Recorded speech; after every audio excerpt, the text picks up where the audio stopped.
Through this lesson, we are discussing about change management, how you manage change, and what's the effect of change in the organization. අපි මේ මාතෘකාවෙන් කතා කරන්නේ වෙනස් වීම කොහොමද කළමනාකරණය කරන්න කියලා සහ වෙනස් වීම තියෙන බලපෑම ආයතනයක් සම්බන්ධයෙන් මොන වගේ බලපෑමක්ද තියෙන්නේ කියලා අපි සාකච්ඡා කරන්නේ. මේක ප්‍රසිද්ධ කියමනක් බවට පත් වුණා Robin ශර්මාගේ කියමන. This became a very popular saying. Change is hard at first, messy in the middle, and gorgeous at the end, given by Robin Sharma. Robin Sharma කියපු දෙයක් තමයි වෙනස් වීම ආරම්භයේදී ඉතා අපහසුයි. මැද හරියේදී දුෂ්කරතාවයක් පත් වෙන හරිම නිකන් කලබලකාරී ස්වභාවයක්. නමුත් අවසානයේදී ඉතාමත් ආස්වාදජනකයි. ඒ නිසා වෙනස් වීම සම්බන්ධයෙන් දැකපු ඉතාමත් ධනාත්මක කාරණයක්. It's a very positive comment about change. So what is change management?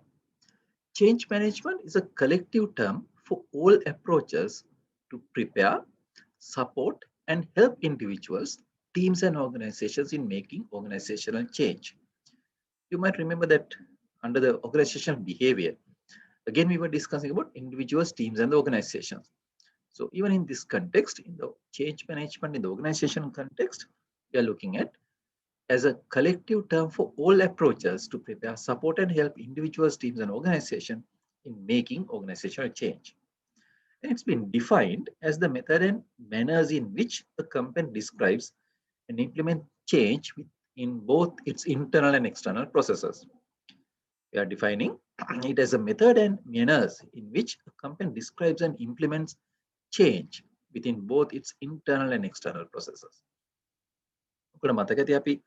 ආයතනික චර්යාව කියන මාතෘකාවට කතා කරද්දිත් අපි කතා කරේ ආයතනයක් තුළ තනි පුද්ගලයන් සහ කණ්ඩායම් ඒ වගේම ආයතනික වශයෙන් අපි කතා කරේ.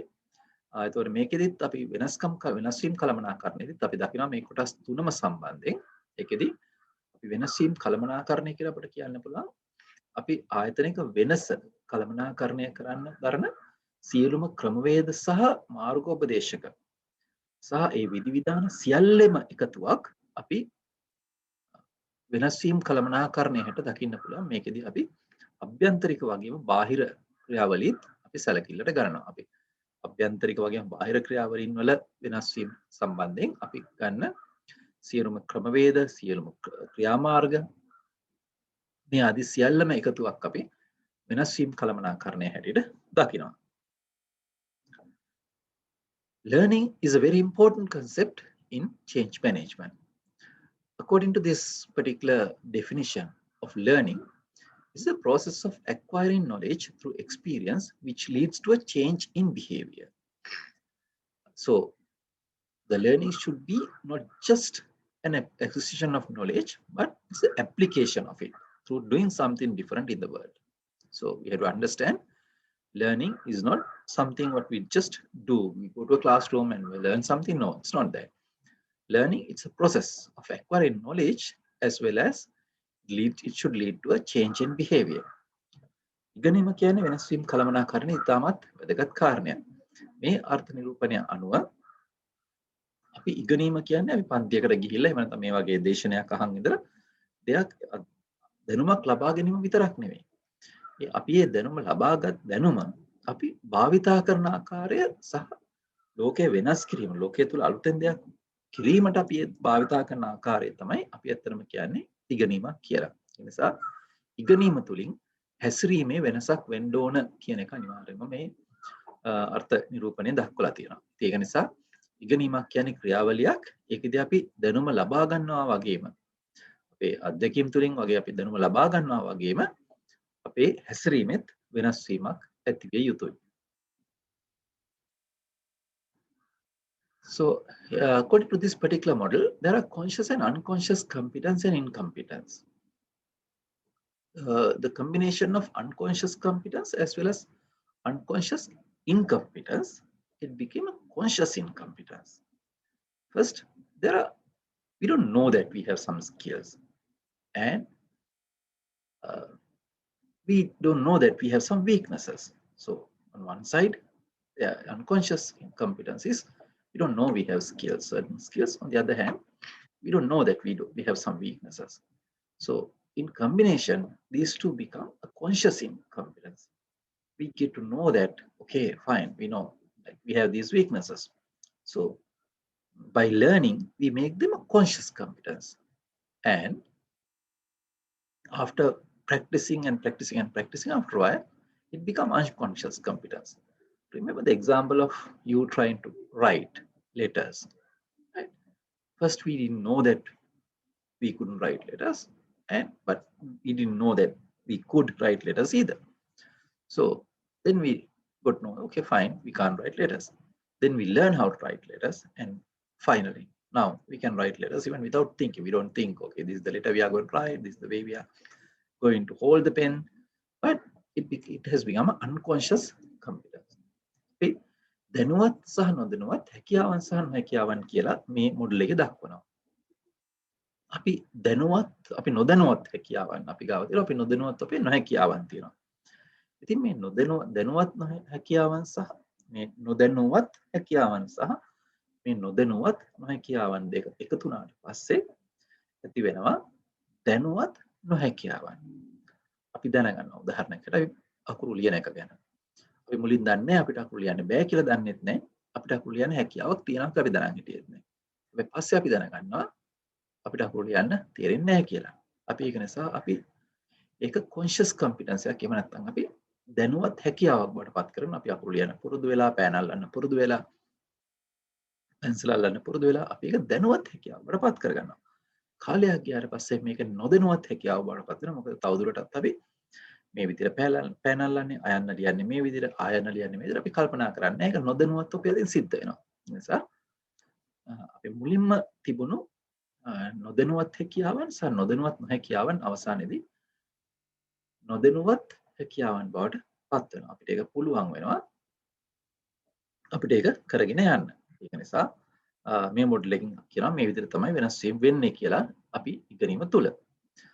ඒ වගේම තමයි වෙනස්කම් සම්බන්ධයෙන් අපි කතා කරද්දී අපි දකිනවා approaches කීපයක් තියෙනවා. ඒකෙන් ප්‍රධානම එකක් තමයි මේ behavioral චර්යාව සම්බන්ධයෙන් තියෙන approach එක. මේකෙදි මේක ඉතාමත් පරණ approach එකකට දකින්න පුළුවන්. මේකෙදි කියවෙන්නේ කොහොමද පුද්ගලයෙක් reward සහ punishment දඬුවම් සහ ප්‍රතිලාභ ලබා දීම තුලින් තවත් පුද්ගලයෙක්ව යම්කිසි දෙයක් කරන්න පොළඹවන්නේ කියලා. එතකොට මේකේ තියෙන පරණම එකක් තමයි මේ classical conditioning කියන එක. පැව්ලෝ කියන පුද්ගලයාගේ පරීක්ෂණය. ඔහුගේ පරීක්ෂණෙදි ඔහු කරපු දෙයක් තමයි මුලින් සීනුවක් ගැහුව බල්ලෙක් කියන තැන. බල්ලා ඒක ගණන් ගත්තේ නැහැ. ඊට පස්සේ බල්ලට කෑම එකක් ලං කරා. ඒතර බල්ලාගේ කටින් කෙල බේරෙන්න පටන් ගත්තා. මොකද කෑමකේ සුවඳ කෑමකේ රස මතක් වෙලා බල්ලට කෙල බේරෙන්න පටන් ගත්තා. ඊට පස්සේ පැව්ලෝ කරපු දේ තමයි බල්ලට කෑම එක දෙනකොටම සීනුවක් ගහන්න පටන් ගත්තා. ඒතරත් බල්ලට කෙල බේරුණා. මොකද බල්ලට අර කෑම සුවඳ එනහන්න. පස්සේ බල්ලගේ ඔළුවට යනවා මේ බෙල් එක ගැහිම සහ මේ කෑම සුවඳ අතර සම්බන්ධයක් තියෙනවා කියලා. ඒක නිසා පස්සේ බෙල් එක ගැහුවාම විතරක් උනත් කෑම සුවඳ නැතත් බල්ලයි කටින් කෙල බේරෙන්න පටන් ගන්නවා. ඉතින් තමන්ගේ ගෙදර බල්ලෝ බලලු ඉන්නවනම් මේ වගේ අවස්ථා අත්දැකලා ඇති. සමහර ලාවට අපි උදාහරණයකට කබඩ් එකක් කරලා ඌසට බලලෙකුට බිස්කට් එකක් දෙන්න පුරුදු වුණාට පස්සේ කාලෙක අපි වෙන දෙයකට කබඩ් එක කරියත් ඌස කෑ ගහගෙන අපි ගාවට එනවා. මොකද ඌස දන්නවා ඌස හිතනවා මේ හැම සැරේම කබඩ් එක කරගෙන මට බිස්කට් එකක් දෙන්න කියලා. ඉතින් මේ තමයි classical conditioning. ඉතින් මේක මිනිස්සුන්ටත් භාවිතා කරන්න පුළුවන් කියලා තමයි මේගොල්ලෝ විශ්වාස කරේ. So under the behavioral approach to change, they believe that it's on how individual can change another individual's behavior through rewards and punishment to achieve intended results. If you remember the punishment theory and the motivation, this was that. So the Pavlov did a research on how to do this using a dog. And if you have a dog or a cat at home, you would have experienced exactly the same thing. But in the organizational context, what rewards and what punishments operate in your organization? Just think about it. The discipline procedure tells you what are the punishments you have in your organization. And the rewards, yes, there can be financial rewards, non-financial rewards, like what we discussed in the class before. So There can be many. So think about those. And how effective are they bringing about change? Are those disciplinary procedures are effective? Are those rewards and recognition are effective bringing the change? Do people adhere to those? And do people act accordingly? Do people change accordingly? You can think about that. And so think about the session we discussed about this. There were not just one, there were a couple of sessions. So you can connect this to your organizational context. And then it was the cognitive approach to change. In the cognitive approach, the cognitive theory is founded on the premise that our emotions and our problems are a result of the way we think. So our emotions, there are emotions and our problems are a result of the way we think. It's hard to believe, but yeah, it can be. So individuals react in the way that they do because of the way they appraise the situation they are in. And what they say is by changing their thought process, individuals can change the way they respond to situations. So it's more concerned about the people, what people plan to achieve and how they go about this. A cognitive approach to change කියන එකේදී බලන්නේ කියන දෙයක් තමයි අපේ හැඟීම් සහ අපේ ප්‍රශ්න ඇති වෙන්නේ අපි හිතන විදිහේ ප්‍රතිඵලයක් හැටියට කියලා. ඒක නිසා අපි ඉන්ඩිවිජුවල් කෙනෙක් යම්කිසි පුද්ගලයෙක් යම් දෙයකට දක්වන ප්‍රතිචාරය එහෙම දෙයක් දක්වන්නේ ඒ ප්‍රතිචාරය ගැන යම්කිසි ඇගීමකට ලක් කරලා. එතකොට අපි හිතන විදිය වෙනස් කරොත් අපි දෙයකට කල්පනා කරන විදිය වෙනස් කරොත් අපිට පුළුවන් අපි ඒකට රෙස්පොන්ඩ් කරන විදිය ඒ සිටුේෂන්ට අපි දක්වන ප්‍රතිචාරය වෙනස් කරන්න. ඉතින් මේක බොහොම සරලව අපි කතා කරොත් සමහර කෙනෙකුට සමහර ප්‍රශ්නයක් ලොකුවට දකින්නේ තවත් කෙනෙක් ඒ ප්‍රශ්නෙම පොඩියට දකින්නෙත් මේ නිසා වෙන්න පුළුවන්. ඉතින් සමහරව යම්කිසි දෙයක් දිහා ධනාත්මකව දකින්නේ සමහරව යම්කිසි දෙයක් දිහා ඍණාත්මකව දකින්නෙත් මේ නිසා වෙන්න පුළුවන්. කියමනක් තියෙනවා ධනාත්මක පුද්ගලයා දකිනවා කටුපඳුරේ රෝස පිපිලා කියලා. හැබැයි ඍණාත්මක පුද්ගලයා දකින්නේ රෝස තියුණත් ඒකේ කටුපඳුරක් කියලා. ඉතින් ඒක නිසා ධනාත්මක පුද්ගලයා නිතරම ප්‍රශ්නය තුලින් පිළිතුරක් දකිනවා. හැබැයි ඍණාත්මක පුද්ගලයා පිළිතුරට වඩා දකින්නේ ඒක දින ප්‍රශ්නය. ඒක නිසා මේක තමයි මේ කියන කොග්නිටිව් අප්‍රෝච් එක. ඉතින් මේක වෙනස් කර ගැනීම තුළින් අපිට පුළුවන් අපි හිතන විදිය වෙනස් කරගත්තොත් අපිට වෙනසක් ඇති කරන්න පුළුවන් කියලා මේකදී කියනවා. And in psychodynamic approach to change, it talks about it's useful for managers especially to want to understand the reactions of their staff during a change process and deal with them. Because the moment you introduce a change process to the organization, normally people resist change. People don't like change. People like the way the things are happening. People don't like change. So if you are doing some changes in the organization, it's good for managers to understand these models, because these models, they allow managers to gain an understanding of why people react the way they do. It identifies what is going on in the inner world of their staff when they encounter change. So this model, they say, the beginning, the self-esteem against time. First is the denial stage. People deny that something is going to happen, change. And then people become angry. So they start bargaining, like, can't we just do it like this? Can't we stay without changing? And they get depressed, they get upset, but then finally they accept. So this process is good for managers to understand. මේ psychodynamic approach කියන එකේදී ඒක කළමනාකරනට ඉතාමත් වැදගත් වෙනවා. මොකද සාමාන්‍යයෙන් අපි දකින දෙයක් තමයි මිනිස්සු වෙනස ප්‍රතික්ෂේප කරනවා.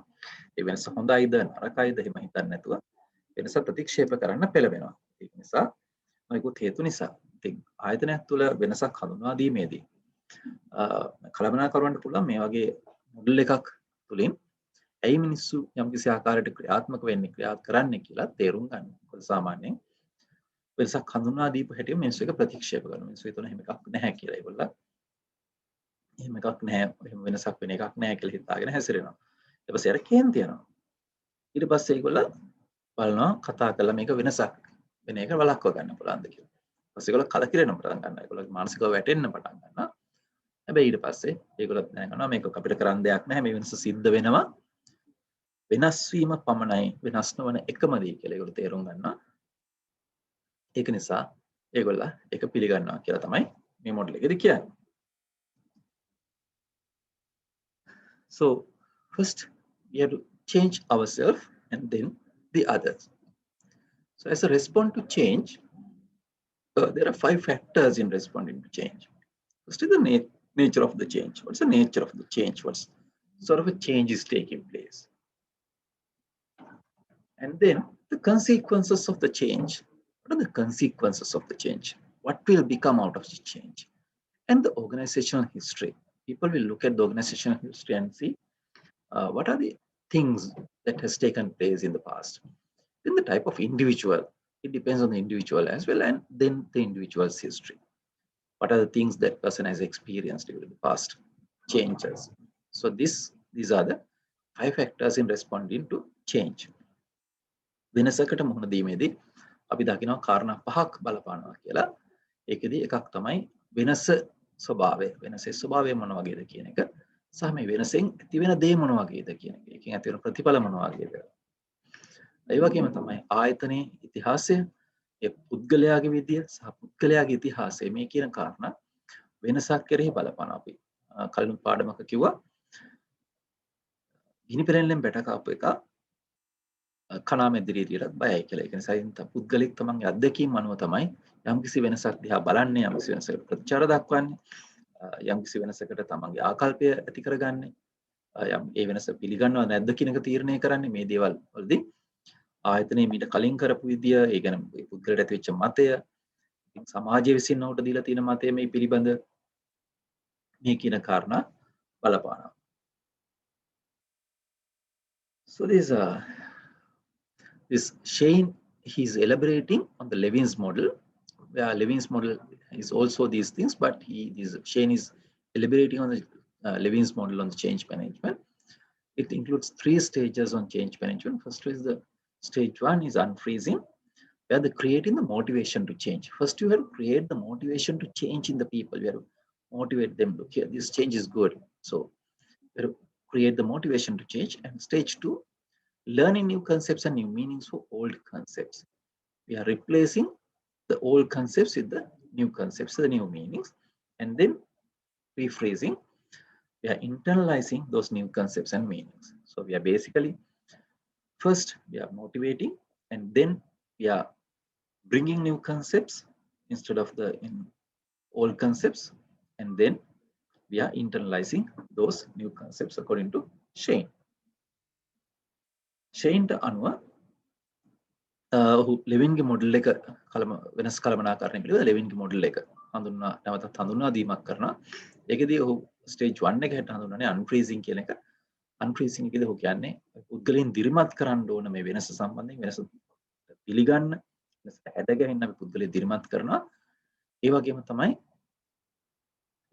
වෙනසට දිරිමත් කරලා අපි පරණ අදහස්, පරණ ක්‍රමවේද තියෙන තැන් වලට අපි අලුත් අදහස් සහ අලුත් ක්‍රමවේද කියනවා. ඊට පස්සේ තුන්වෙනි අධ්‍යයනයේදී මේ අලුත් අදහස් සහ අලුත් ක්‍රමවේද ඒක සමාජගත නැත්නම් ජනගත නැත්නම් ආයතනිකගත කරනවා. මේ අනුව අපිට වෙනස් වීම ඇති කරගන්න පුළුවන් කියලා ඔහු කියනවා. And it's very important that we understand what's a group and what's a team. In the case of change management, we discuss certain things at the organizational behavior as well. So this Shane and Bennis in 1965, they suggest that a group is any number of people who interact with each other, are psychologically aware of each other, and who perceive themselves to be a group. A group, it can be any number of people, but they are interacting with each other, and they are psychologically aware that the others are there, and they perceive themselves to be a group. But what's the difference between a group and a team? So the Morgan suggests that a team is a distinguishable set of 2 or more individuals who interact independently and adaptively to achieve specified, shared, and valued objectives. So the biggest and the most important difference is to achieve specified, shared, and valued objectives. So this is the biggest difference between the group and a team. අපි සමූහයක් සහ කණ්ඩායමක් අතර වෙනස ගත්තොත් අපි මේක සමහර දේවල් ආයතනික චර්යාව යටතේ අපි කතා කරා. ඒකෙදී අපි දැකපු දෙයක් තමයි සමූහයක් කියන එකේදී ඒකෙදී සමූහයක් කියන්නේ පුද්ගලයන් සංඛ්‍යාවක් එකිනෙකා සමග වැඩ කරනවා ඒවා දැනුවත් තවත් තමන් සමග ඉන්නවා කියලා සහ ඒ අය දැනුවත් ඒ අය සමූහයක කොටසක් කියලා. ඉතින් නමුත් කණ්ඩායමක වෙනස වෙන්නේ පළවෙනි කොටස් ටික හැම තියෙන්නේ. කණ්ඩායමක වැඩ ඉන්න පුද්ගලයන් ඒ අය යම් කිසි නිශ්චිත බෙදාගත් සහ වටිනාකමක් ලද අරමුණක් වෙනුවෙන් තමයි වටිනාකමක් ලැබුව අරමුණක් වෙනුවෙන් තමයි අය ක්‍රියා කරන්නේ. මේ සමූහයක් තමයි හැබැයි මේගොල්ලා සමූහයකට වඩා වෙනස් වෙන ස්ථානය තමයි මේ නිශ්චිත බෙදාගත් සහ වටිනාකමක් සහිත අරමුණු වෙනුවෙන් ඒ අරමුණු ඉෂ්ට කර ගැනීම වෙනුවෙන් තමයි කණ්ඩායම් ක්‍රියා කරන්නේ.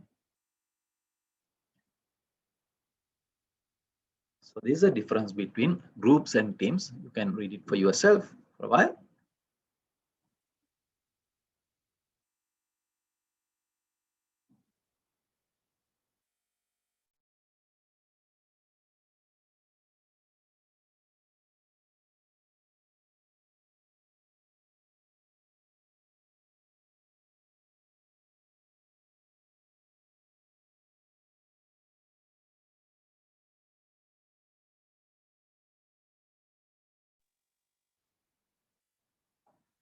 මේ තියෙන්නේ කණ්ඩායමක් සහ සමූහයක් අතර තියෙන වෙනස්කම් ගණනාවක් මේකේ ලිස්ට් එකක් දීලා තියෙනවා. ඒකේ ප්‍රමාණය වශයෙන් ගත්තොත් ඊට පස්සේ පොදු අරමුණු හැටියට ගත්තොත් ඊට පස්සේ ඒගොල්ලන්ගේ හැඟීම් හැටියට ගත්තොත් මේ වගේ දේවල් আদি වශයෙන් කර්ණ ගණනාවක් මේකෙදි කතා වෙනවා.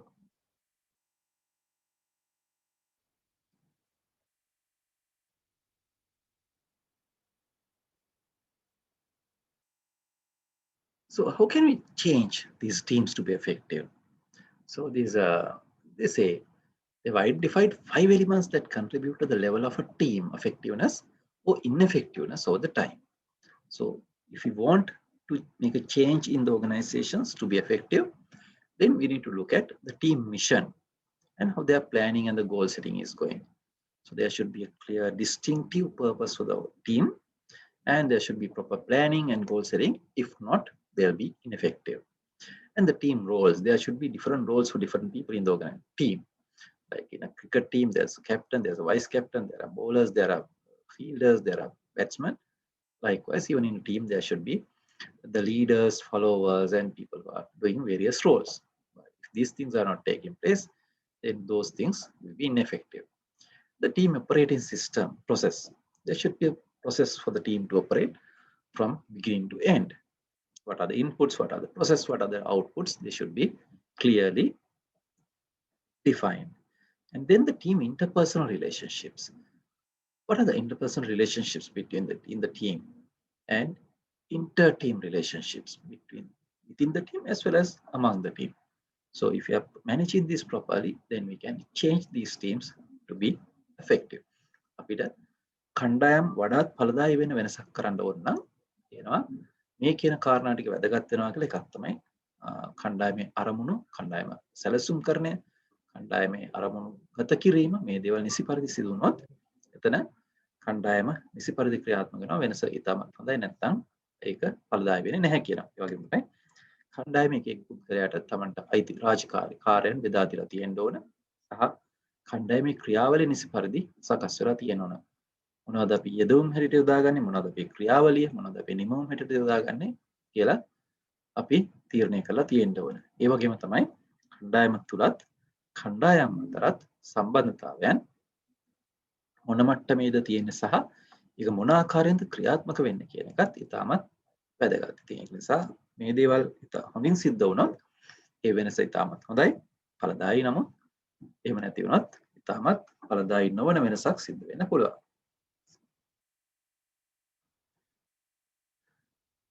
And for the organizational change, there are some other models as well. So for the organizational change, this is a very popular model. Like we said, the Leving's model, which was taken up in 1951. So here again, he says unfreeze, move, and pre-freeze are three steps. So where in the unfreeze, move, and refreeze, we have to take action to make changes. We have to get people involved, and we have to examine the status quo, increase driving forces for change, and decrease resistance forces against change, and to identify who are the people for change and who are the people against change. We have to identify the reasons for the same. So when we identify these two things, we can reduce the effect of the resisting forces, and then we can increase the supporting forces. And then we have to make change permanent. We have established new way of things and reward desired outcomes. So people will be happy with the change and they will look forward for more. So for the new steps, they suggest communicating the gap between the current state and the end state to the key players in the change process. So when they understand, okay, we are producing only 100 units now, but after the change, we'll be producing 150 units, and this will increase the salaries of the people. That will bring us more benefits. So when people understand, they will support the change. Working to minimize the resisting forces, like we said before, and working to maximize or make the most of driving forces. So agreeing a change plan and a timeline for achieving the end state. So it's very necessary that we have smart objectives even in the change management. So we know when we are going to finish and what will be the outcome. ඉතින් ආයතනික වෙනස්කම තීරණය කිරීමේදී තියෙන model එකක් තමයි මේ ලෙවින්ගේ model එක. ඒකෙදී අපි නැවතත් දකිනවා unfreeze move refreeze. ඒ මොඩල් එකේදී කතා කරන්නේ අපි අනිවාර්යයෙන්ම ඒ සම්බන්ධයෙන් කටයුතු කරන්න ඕනේ. ඒකට අදාළ පුද්ගලයන් හඳුනාගෙන ඒ වගේම තමයි වෙනස්කමට සහයෝගය දක්වන සහ වෙනස්කමට බාධා ඇති කරන බලවේග මොනවද කියලා අපි හඳුනා ගන්න ඕනේ. මේ බලවේග හඳුනාගෙන අපි වෙනස්කමට සහයෝගය ඇති කරන බලවේග වැඩි කරමින් තාමත් හොඳින් යොදා ගනිමින් වෙනස්කමට බාධා ඇති කරන බලවේග අපි ක්‍රමානුකූලව අවම කරන්න ඕන. ඉතින් මේකෙදි කරන්න පුළුවන් අත්‍යවශ්‍යම එක දෙයක් තමයි ස්මාර්ට් ගෝල්ස් තියෙන්න ඕන. කාලරාමයක් සහිතව සහ අපි ලැබෙන ප්‍රතිලාභ මේ වෙනස්කම නිසා පුද්ගලයන්ට ලැබෙන ප්‍රතිලාභ අපි විශේෂයෙන් සඳහන් කරලා එයාට පැහැදිලි කරලා දෙන්න ඕන. මොකද අපි කියනවා මිනිස්සු තමන්ට ලැබෙන දේ බලන වෙනස්කමකින් එයානෝ සහයෝගය දෙනවද නැද්ද කියලා තීරණය කරනවා. ඒ නිසා ඒ ප්‍රතිලාභ මොනවද කියලා අපි පැහැදිලි කිරීමක් තුළින් මේක කළමනාකරණය කරගන්න පහසුයි. And these block-in buttons, they mention that according to the project management theories, they say there are 4 stages: the exploration, planning, action, and integration for change management in the organization. ව්‍යාපෘති කළමනාකරණය යටතේ ඔවුන් සඳහන් කරන මේ සොයා බැලීමේ අවධිය, සැලසුම් කිරීම, ක්‍රියාත්මක කිරීම සහ එක්ව කටයුතු කිරීම කියන අවදීන් 4 සහ එහෙම නැත්නම් එකතු කිරීම කියන අවදීත් එක්ක මේ අවදීන් 4 තුළ ආයතනයක වෙනස් වීම කළමනාකරණය කරන්න පුළුවන් කියලා. In the Kotter's 8-step model, it's a very important one. It's somewhat a new one, where they say they establish a sense of urgency. First, when we are creating a change, there should be a sense of urgency, and then form a powerful guiding coalition. So we have to collect the people, the powerful people who are supporting the change, and then we have to work together with them, and then create a vision.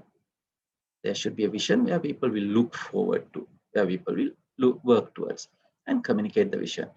When people are aware of the vision, this is what we are going for, going towards, this is what our outcome is going to be, then when the vision is very powerful, people will work towards it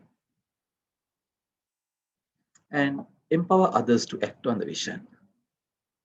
So people will have to be empowered, they need to be empowered, so they will act to get the vision and plan for and create short-term wins. You can't just shot towards the vision, but you need to have short-term goals, you need to have medium-term goals, you need to have long-term goals. So you can celebrate those wins and then consolidate improvements and procedures will still more changes and institutionalize new approaches. කොටගේ model එක හැටියට කොටගේ model එක හැටියට පොඩි අත්‍යවශ්‍යතාවයක්, පොඩි දැවෙන ස්වභාවයක් ඇති කරන්න ඕන, වෙනස්කමක් ඇති කරන්න. ඒතොර ඉක්මන් ස්වභාවයක්. ඒතොර මිනිස්සුන්ට ඇති වෙනවා මම මේක කරන්න අවශ්‍යයි කියලා. ඒ වගේම තමයි මේ වෙනස්කමට සහයෝගය දෙන සහ ඒ බලය සහිත පුද්ගලයන් එක්ක අපි එකතු වෙන්න ඕන. ඒ වගේම තමයි අපි හොඳ දැක්මක් නිර්මාණය කරලා මේ දැක්ම අපි මේ පුද්ගලයන්ට අපි සංවේදනය කරන්න. මොකද ඒ දැක්ම කෙරෙහි තමයි ඕන අවධානය යොමු කරලා ඒ කරා තමයි ගමන් කරන්නේ. ඒ වගේම තමයි අපි ඒ පුද්ගලයන්ව බලාත්මක කරන්න අවශ්‍යයි මේකට යද්දී සහ අපි කෙටි කාලීන, මධ්‍ය කාලීන, දිගු කාලීන වශයෙන් අපිට පුළුවන් සැලසුම් සකස් කරන්න. ඒ සැලසුම් සකස් කරාම අපිට කෙටි කාලීන ජයග්‍රහණ ලබන්න පුළුවන්, මධ්‍ය කාලීන ජයග්‍රහණ ලබන්න පුළුවන්. ඒ තුලින් අපිට පුළුවන් අවසානයේ මේ ඉම්ප්‍රූව්මන්ට් සේරම එකතු කරලා අපිට අලුත් සංකල්පයන් හඳුන්වා දෙන්න. So the cycle of change, it goes around and around, where first we establish the need for change with an urgency, building the change team. We need a team of people who are powerful, who will support the change, and then creating the vision and values, and communicating and engaging those ones, and empowering others as well. It's not the people, only the team, but others as well. Then noticing improvements and energizing, and then consolidating, which will bring the need for the another change. වෙනස් වීමේ චක්‍රය ගත්තොත් අපි දකින දේ තමයි මුලින්ම අවශ්‍යතාවයන් ඇති කරලා ඒක සලකා බලලා ඊට පස්සේ අපි ඒකට සහයෝග දෙන කණ්ඩායමක් හදාගෙන ඊට පස්සේ අපි ඒ වටිනාකම් මේ වගේම අපි දැක්මක් ඒකට අවශ්‍ය ප්‍රමාණයට හදා ගන්න අවශ්‍යයි. ඊට පස්සේ අපි මේක සංවේදනය කරන්න අවශ්‍ය නිසි පරිදි සංවේදනය කිරීම තමයි වැදගත්. මොකද ඒ අයගේ බලාත්මක කරද්දී ඒ අනුව ඒ අයගේ සහයෝගය ලබා ගන්න පුළුවන්. ඒ අනුව අපිට පුළුවන් මේ වෙනස්කම් ඇති කරන්න සහ වෙනස්කම් ක්‍රියාත්මක කරන්න. ඒ අනුව නැවතත් වෙනස්කම්කට අපිට මඟ සැදෙන්න ඉඩ තියෙනවා.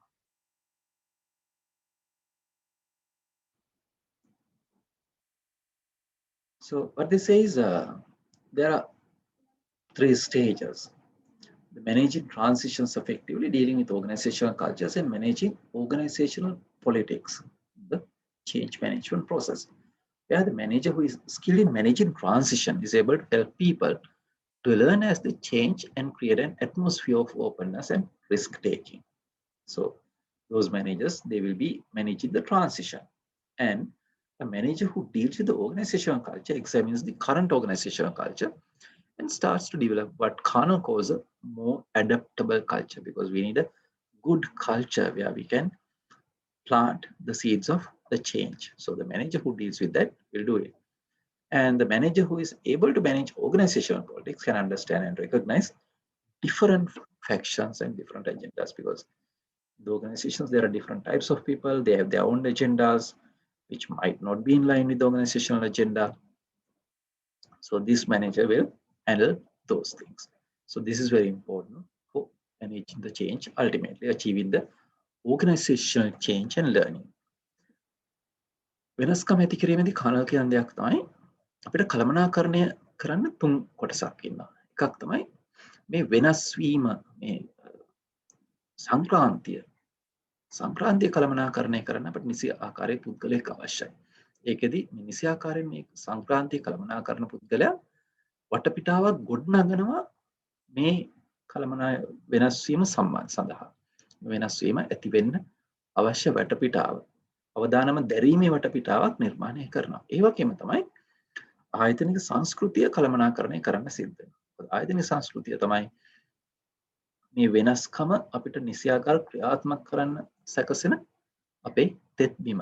ඉතින් ඒක නිසා මේ වෙනස්කම් ක්‍රියාත්මක කරන්න මේ කළමනාකරණය වැදගත් වෙනවා. ඒ වගේම තමයි ආයතනයේ තියෙන නොයෙකුත් දේශපාලන මතිමතාන්තර, ආයතනය තුල තියෙන දේශපාලන මතිමතාන්තර, එකිනෙකාගේ අවශ්‍යතා, ආයතනයේ අවශ්‍යතා සමග නොයන එකිනෙකාගේ අවශ්‍යතා, මේ කාරණා අපිට සලකා බලන්න සහ කළමනාකරණය කරන්න සිද්ධ වෙනවා. මේ අනුව අපිට පුළුවන් වෙනස්කම නිසියාකාරව ආයතනගත කරන්න. ඉතින් අවසාන වශයෙන් කියන්න තියෙන කාරණාවක් තමයි අපි මුලින්ම කියමු සොක්‍රටිස් කියපු දේ තමයි පරණ කියවන. ඔහු කියලා තියෙන්නේ the secret of change is to focus all of your energy not on fighting the old but on building the new. Not on fighting the old but on building the new. වෙනස්කමකදී අපේ සියලු ශක්තිය යොදවන්න ඕන පරණ දේ සමග ගැටෙන්න නෙවෙයි අලුත් දේවල් නිර්මාණය කරන්න කියලා කියනවා. And at the same time, they say the most effective way to cope with change is to help create it. If you are a part of the change, then it's easy to cope with it. ඔබ වෙනසේ කොටසක් නම් ඔබට වෙනස ක්‍රියාත්මක කරන්න ඉතාමත් පහසුයි. ඒ නිසා කියමනක් තියෙනවා ඔබට ලෝකෙ වෙනස් කරන්න අවශ්‍ය නම් ඔබ වෙනස වෙන්න කියලා. ඉතින් ඒක තමයි මේ කියන්නේ. වෙනස් වීම කළමනාකරුවෙකුට තියෙන ඉතාමත් අභියෝගාත්මක දෙයක්. නමුත් අපිට කවදාවත් කළමනාකරණදී ගැලවෙන්න බැහැ මේ කියන කාරණේ. මම මේකට පාවිච්චි කරේ පොතක් 2012 දී making sense of change management කියන පොත. ඒකෙන් යොදාගත් කරුණු තමයි මම ඔයගලන්ට මේකදී පොතක් භාවිත කරේ.